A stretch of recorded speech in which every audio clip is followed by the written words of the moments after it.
Hello my dear friends. Me David Nolan, with a new history topic in our channel. Franklin Pierce. Who was Franklin Pierce? When Franklin Pierce became the 14th President of the United States, the political atmosphere of the country was that of the calm before the storm. Most people at this point of time believed that as a result of the Compromise of 1850, the separatist mentality among various territories of the Union has been curbed. However, it did not take much time for things to once again become murky. All it took were a few hasty decisions and bad policies, and the stormy winds of discontent once again began to blow across the north and south of the Union, which threatened its very existence, and Franklin Pierce found himself in the thick of things. Before becoming the president, Pierce had served several terms in the U.S. House of Representatives and the Senate. Besides, he was also a veteran of the Mexican-American War. Pierce also had an exemplary record as an attorney and remains the only person to become the president from the state of New Hampshire. Sadly, his personal life was filled with tragedy, as due to one or another reason he lost all of his children at a very tender age. This remained a great source of sorrow throughout his life. Childhood and early life. Born in the rural town of Hillsborough, New Hampshire, Franklin Pierce was one of the 8 children of Benjamin and Anna Kendrick Pierce. He received his early education at various private schools, first at Hillsborough Center and then at the Hancock Academy, and in the fall of 1820, he took admission at the Bowdoin College in Brunswick, Maine. At college, he excelled in public speaking as well as academics. Thus, when he graduated in 1824, he was amongst the top 3 students of his class. Later, in 1826, with the intention to study law, he entered Northampton Law School, located in the state of Massachusetts. He did his apprenticeship under Governor Levi Woodbury and Judge Edmund Parker. He was accepted by the bar in 1827, after which he began his practice in Concord, New Hampshire.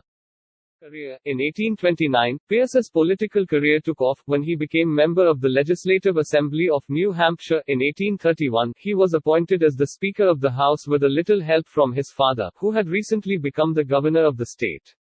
Later in 1830s, he essayed the role of a state representative at Washington, which further established him as a serious politician.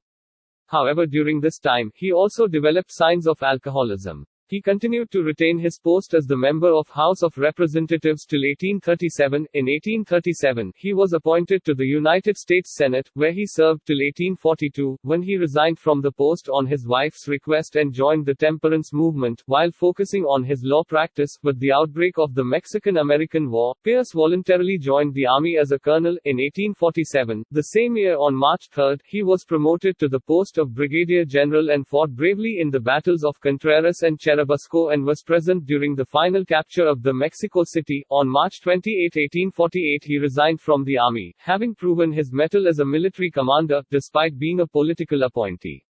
In 1850, after returning to his home and family, he served as the president of the State Constitutional Convention at New Hampshire. In 1852 presidential elections, when the Democratic Party found itself in a stalemate over electing the presidential candidate, Pierce's name was recommended, which was unanimously accepted by the delegates. On June 5. Individual life and legacy. He got hitched to Jane Means Appleton in 1834, and the couple together had 3 children, none of whom made due to see youthfulness. Weeks subsequent to being chosen as the President of the United States of America, he lost his last child, in a train mishap, on January 6, 1853. After their child's demise, the Pierce couple became far off, and during Franklin's administration, Jane came to be known as the Shadow in the White House. At the age of 64, he inhaled his rearward in Concord, New Hampshire. Cirrhosis of the liver was proclaimed as the reason for death. His heritage lives on through different instructive establishments, regions and topographical components that have been named after him. The generally noted among his namesakes are Franklin Pierce University in New Hampshire, Pierce County in Washington, Nebraska, Georgia, and Wisconsin, Mount Puncture in the presidential range of the White Mountains, and Franklin Pierce Lake. Pierce's person was found in The Great Moment, a film delivered in 1944.